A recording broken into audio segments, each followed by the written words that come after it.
Why should Americans care about the ongoing political turmoil and violence in Pakistan right now? Well, it's the fifth biggest country in the world. It's got nuclear weapons. It was one of the front lines in the so-called war on terror, and it's currently considered by our government to be a major non-NATO ally. And yet ever since Imran Khan, the legendary Pakistani cricketer turned populist politician, was ejected from the Prime Minister's office last year in a very controversial parliamentary vote of no confidence, that country has been in the midst of an historic political and economic crisis. Khan, who remains hugely popular inside of Pakistan, has had more than 100 criminal cases thrown at him, from corruption to terrorism to blasphemy. And there has also been a vicious crackdown against members of his own political party. Khan's violent arrest outside a courthouse in May, later deemed by Pakistan's Supreme Court to be illegal, led to mass protests, to violence and death across the country.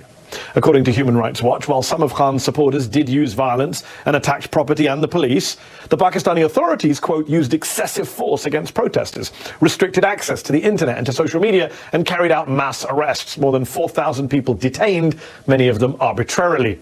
But what was so stunning about those protests is that they weren't just anti-government, they even challenged the dominance of the once revered, almost untouchable Pakistani army.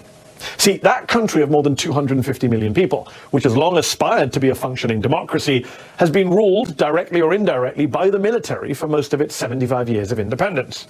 Currently, the Pakistani military has banned any mention of Imran Khan's name on air. Prominent journalists have just disappeared. Even Pakistani-American fashion designer Khatija Shah has been detained for taking part in the protests. And Khan himself, who survived an assassination attempt last November, is worried for his own life.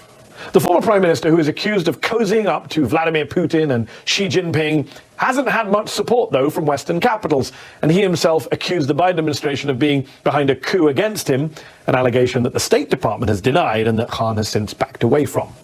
So, what should America be doing here, and what does the future hold for Pakistan and for Imran Khan? Earlier, I spoke to the former Prime Minister of Pakistan and chairman of the political... Thank you for coming on the show. You are the former Prime Minister of Pakistan. Explain to our viewers watching in America tonight what you believe is the state of democracy, of freedom, of human rights in Pakistan tonight. How bad is it?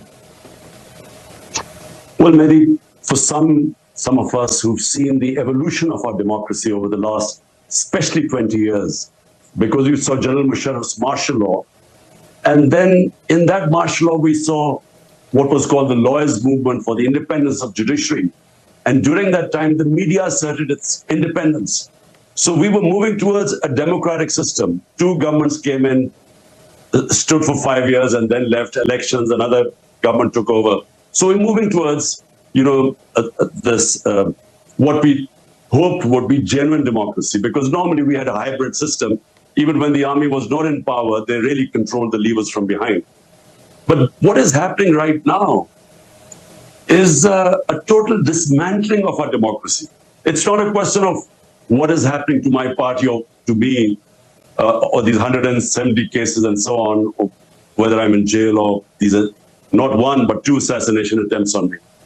It's what is happening to the future of this country if our democracy is dismantled.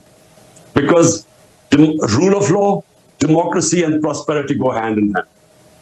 When you do not have rule of law, which is what is happening now, it is might is right. There's an undeclared martial law in Pakistan. Then, there's darkness ahead. We are standing on the edge of darkness. So what is your message to the American government tonight, to President Joe Biden? Because on the one hand, you have urged the US to speak out in the name of democracy and human rights against what's happening in Pakistan right now. But you've also accused the US of being behind a, quote, foreign conspiracy, a coup against you. You've repeatedly called what happened to you, quote, US-backed regime change. Well, I mean, the facts about what happened, about me receiving a cipher, coded message from our ambassador in Washington. This is 6th March 22, which said that the American official, Undersecretary of State, telling our ambassador in an official meeting that unless you get rid of Imran Khan in a vote of no confidence, there'll be consequences. And then the vote of confidence, no confidence, takes place the next day.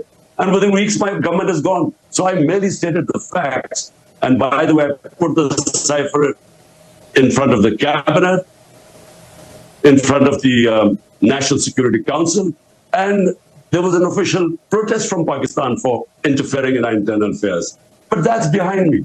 Look, all I want the US to do is their professed aims of so-called Western values of democracy, rule of law, human rights. They shouldn't worry about what is happening to me. They should worry about 250 million people. The whole democratic structure is being wound up. And we, as I said, we have an undeclared martial law. Surely, this is not what the Western countries should want. I mean, they should just speak out against it. So obviously the Biden administration denies being involved in your ejection from power. The current Pakistani government is clearly afraid of you, hence the mass arrests, the talk of banning your party, the more than 150 legal cases against you. They've said you're a bigger threat to the country than Indian Prime Minister Narendra Modi, rather ridiculously. Do you believe that if elections are held on time in October of this year, that your besieged party can still win and that you can still be Prime Minister again? Surely that's a pipe dream now. Look, since I've been ousted, out of the 37 by-elections held, 30 have been swept by my party, despite the total support of the establishment to these 12-party coalition. So clearly they are scared. This whole thing, which happened to us after 9th May, when I was abducted from within the High Court, abduction, and the way that they abducted me as if I was some terrorist. So the reaction to that was used as a way of just clamping down, crack down on my party. We equated to what Hitler did after the 1933 burning of the German parliament. He cracked down on the communists and wiped them out. This is what's happening now. How could a few cases of arson be made a reason for 10,000 of our workers in jail? And every day people are being put in. My entire leadership is in jail.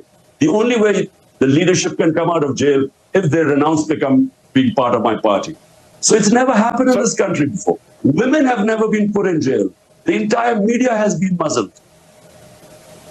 I mean, the military, which is the real power in Pakistan, is obviously out to get you. It was army rangers who arrested you outside the courthouse, not police. It's military officials who have reportedly told Pakistani journalists not to mention your name on air. Yet your critics would say that you came to power in 2018, everyone knows this, in alliance with that same military, that you for years had close relations with top generals going all the way back to Hamid Gul, the former head of the Pakistani ISI. So the critics would say it's ironic to see you now criticizing the same army and intelligence chiefs who you were once fine with and who helped put you in power in the first place.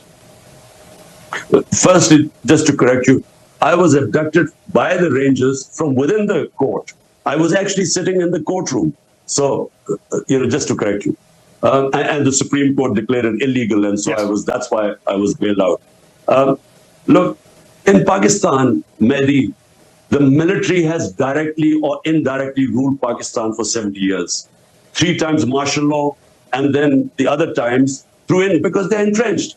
And so whoever does politics has to work with them. Now, when I came to power in 2018, it wasn't because the military engineered to get me into power. They didn't oppose me. Big difference. In 2013, before that, they actually helped Nawaz Sharif get into power, and we proved in the rigged elections. In 2018, we asked everyone to open the elections because we came through proper, free and fair elections. In fact, we felt we lost some seats. But the thing is, I worked with the military. I mean, military means the army chief. So I worked pretty well with him. The main problem was, you see, my whole thing is rule of law. I started my movement for justice 27 years ago, wanting to bring the powerful mafias, the political mafias, under the law. This is where the problem became. He didn't think corruption was that big a thing. He wasn't interested in, and he had the veto power. So that's where I failed. Although we succeeded economically, we did brilliantly dealing with the pandemic, but I failed in the rule of law, and I think that's where the problems became. Next, what about the criticisms of Imran Khan's own time in office? Don't go away. Before the break, I was speaking with former Prime Minister of Pakistan, Imran Khan. We discussed the state of democracy in his country and his message to the American government. But what about the criticisms he's faced from his own time in office? Here's the rest of my interview with him. You have been praised in your handling of the pandemic, and it's interesting to hear you saying you failed in terms of the military. But while there are many Pakistanis who still support you, you're hugely popular, a lot of Pakistanis say, hold on, when you were in government, you were fine with the military. You say none of this stuff has happened before, but you locked up opposition leaders, you locked up journalists, you cracked down on the press, and now you're getting upset that the same is being done to you. Look, the term false equivalence, you cannot compare what was going on in my time to this. In fact, General Musharraf, martial law was more liberal than what is happening right now.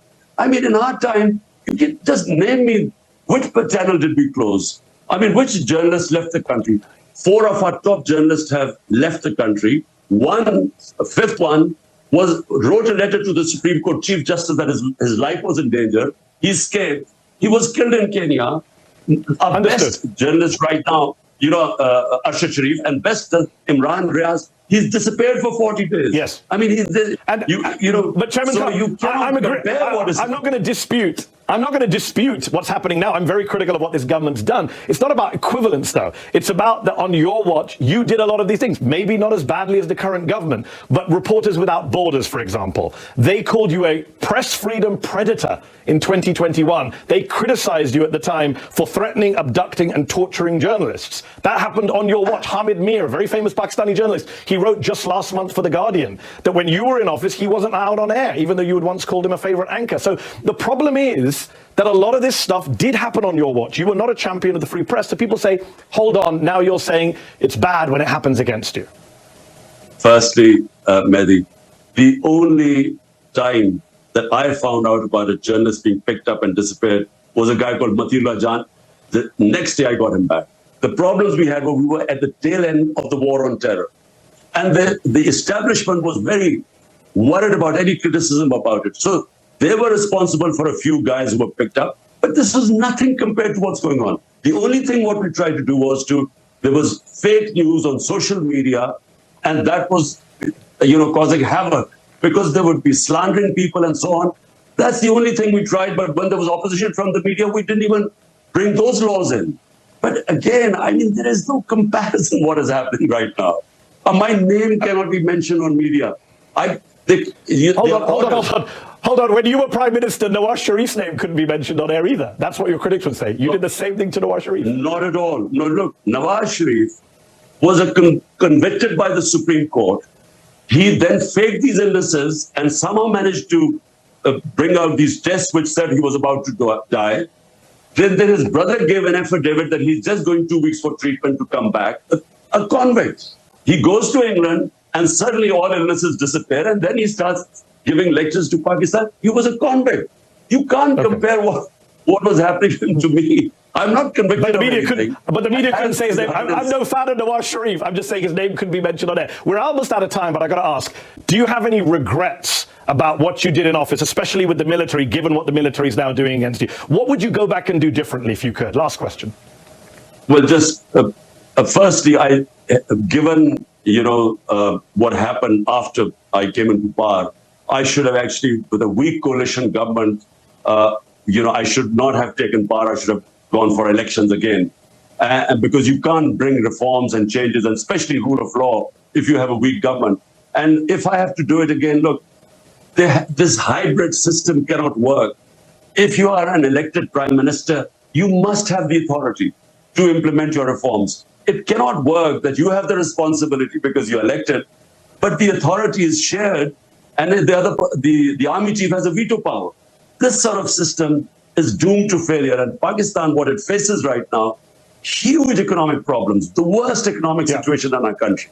Unless we fix the governance system through rule of law, I'm afraid, the country is on the edge of darkness.